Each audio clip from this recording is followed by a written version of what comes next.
Welcome to BikeRadar's Tech of the Month, our regular look at the hottest, most exciting new kit to land at our giant warehouse of content. The UK is not currently in lockdown, but I am still locked in my garage and I'm going to take you through some lovely new things. This month we've got a Physique 3D printed saddle, flat mount calipers for mountain bikes from Shimano, gravel specific wheels from French manufacturer Corima, and an invisible bike stand that could transform your social media presence. So let's start with that rather special Physique saddle. This is the Antares Versus Evo R1 adaptive, and it's the adaptive part that denotes the 3D printed upper. Physique first made a saddle like this last year, sort of a proof of concept, but now there are two full production models. This is the more expensive one with carbon rails, the R1. There's also an R3 with Kiam rails. According to Physique, this saddle offers seamlessly engineered zonal cushioning, which sounds really clever. On a more prosaic note, visually it's incredible looking and probably very upsetting if you suffer from trypophobia. Holding the saddle in my hands, you can feel the difference in squish in different areas of the saddle. In a traditional saddle using different densities of foam, there'd be lots of pieces underneath the upper to create those different zones, but with 3D printing they can target that support and squish without there being any transition from one to the other. Being a fancy premium Physique saddle, this is of course quite light. It weighs 171 grams for this, which is 139 millimeters wide. There's also a wider 149 millimeter version. Physique, incidentally, is not the only manufacturer to be experimenting with 3D printing. Specialized has done it as well with their mirror technology saddles. At the moment, both Specialized and Physique are using 3D printing as part of a more conventional manufacturing process, so there's no element of individual customization. But given that 3D printing has the ability to create anything you want on demand, you could imagine a fully customized saddle made to your exacting requirements. In a future world, you might go into a bike shop, sit on a special pad that measures your bottom and figures out where you place loads even as you're pedaling. It could be part of a bike fitting rig, and then it would print out your ideal saddle upper and you'd be incredibly comfortable forever. That's the dream anyway. We haven't quite got there yet. Anyway, this saddle I'm holding in my hand costs £300 or $300, or if you go for the metal railed version, it's £250 or $250.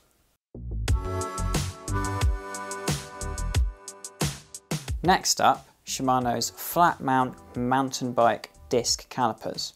Now, flat mount appeared on road bikes about 6 years ago. It promised to be a much tidier, more compact standard than conventional IS mounts, because basically the calipers are quite a lot smaller and the mounting hardware runs directly into the caliper. That means that it's easier for a bike designer to fit it inside the rear triangle, and it also means that depending on exactly how they approach it, it's easier to get to the mounting hardware. Anyway, fast forward a few years and flat mount calipers started to appear on mountain bikes. First time I remember noticing it was on the Canyon Lux, which launched back in 2018.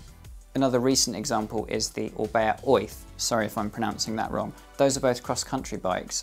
That makes sense in the context of cross-country because it's a discipline where there's big focus on weight savings, and these calipers do tend to be lighter than their more conventional counterparts. Until recently, Shimano didn't have flat mount versions of its actual mountain bike group sets. This year, Shimano launched mountain bike group set specific flat mount calipers at XTR, XT and SLX levels, and I have got the two more expensive of those, XTR and XT, here.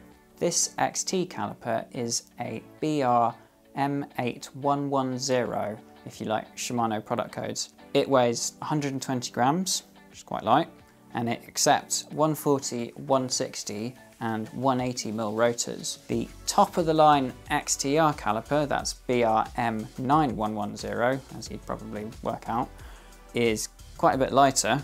It weighs just 103 grams, and it only accepts 140mm and 160mm rotors. Both these calipers ship with non-finned resin pads, and just to be different and a bit blingier, the XTRs have a titanium backing plate, which, if nothing else, gives you some bragging rights. The fact that Shimano has introduced these as part of its actual mountain bike group sets does tend to suggest that we're going to be seeing a lot more of them on new bikes. Shimano components are generally quite a good predictor of what's coming in the industry because they are such an important brand. You probably want to know how much these are. Now, a word of caution, retail prices on things like Shimano group set components are a little bit meaningless because if you buy something online, you're probably going to be paying a totally different amount.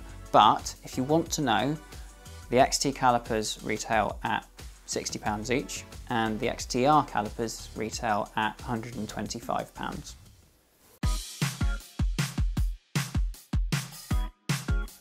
Moving back to bikes with curly handlebars, let's talk gravel. These are Corima's new G30.5 gravel wheels. As the name suggests, these have a 30.5mm deep carbon rim. They measure 22mm internally, which is quite wide if you're comparing it to traditional road wheels, but it's not that wide compared to some of the latest gravel specific stuff we've seen. For example, the Zip 303S is 23mm internally, the NV SES 3.4 AR disc is 25mm internally. What the Corimas have in common with both of those wheel sets is that they feature a hookless rim. Hookless means there is no bead hook as you would find on a conventional clincher tyre, and as a result these are only meant to be used with tubeless ready tyres. You can run them with tubes, but it's really important that you use a tyre that's designed for tubeless tyres because tubeless tyres basically have a less stretchy bead, and you need that to keep the tyre on the rim when you don't have the bead hook to retain it. In any case, Corima says that these are designed for tyres between 28 and 60mm wide, which covers pretty much everything you'd want to use for gravel as well as the squishier end of road tyres. Like other Corima wheels, these feature what the brand calls a torsion box construction, which is where there's a sort of carbon rib running through the cross section of the wheel to add structural rigidity. They've also got a structural foam in them apparently, which supposedly helps absorb road vibrations and increases stiffness. A really distinctive feature of these wheels is this funny little squishy rubber thing here. This is a pressure release valve. It's designed so that if for some reason your rim tape gets damaged and as a result the rim itself becomes pressurized, this valve will blow off that pressure, and that means that the pressure can't damage the internal structure of the rim. As far as I'm aware, only Corima does this. I've not seen it on any other wheels. I'd love to know if anyone has experience of this coming into play. In terms of build, these wheels are, if anything, quite conventional. They use standard J-bend spokes, which is great if you ever find yourself sourcing spares somewhere unusual because J-bend spokes are sold pretty much everywhere. Conventional nipples, and they're built on the latest version of the DT Swiss 240 hub, which is renowned for its reliability.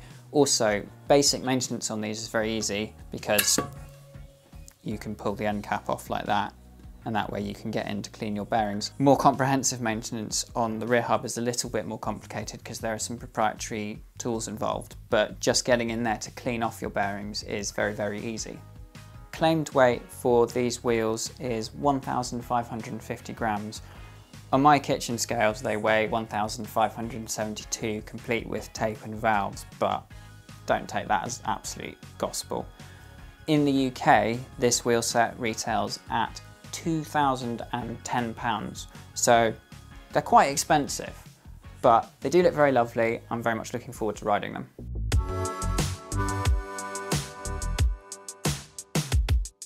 Finally, let's talk about something completely different. Do you find that your social media presence lacks a certain je ne sais quoi? Well, the ShadowStand might be for you. This is a portable bike stand designed for the sole purpose of posing your bike for Instagram glory. It's essentially just a transparent triangle of acrylic that rests underneath your pedal to hold it up. It weighs 16 grams, so you can slip it in your jersey pocket and you'll never know it's there. But come the critical moment when you are presented with a glorious vista against which you feel obliged to pose your beloved bicycle, this is your little friend that's going to hold it up so that you don't have to prop it against some god-awful lamppost or use, heaven forbid, a disgusting stick. I think the best way to give you a flavour of the ShadowStand is to demonstrate it, so cut to the GoPro. Right, should we try and give this a whirl with a little bit of help from my assistant, Pippin? The idea is that you place the stand underneath your pedal and you angle the crank back so that the bike can't roll. So if I can come around this side and put the stand like that.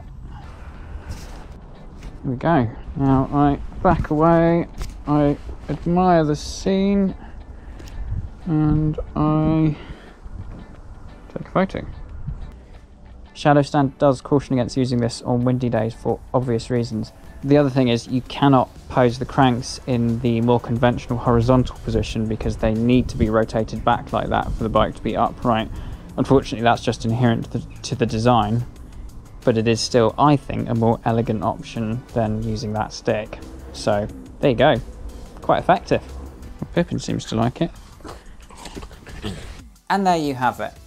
Right now, ShadowStand doesn't have an official website, but you can buy it by contacting its maker, Peter Bodola, via the dedicated Facebook and Instagram pages. It costs £15, including delivery.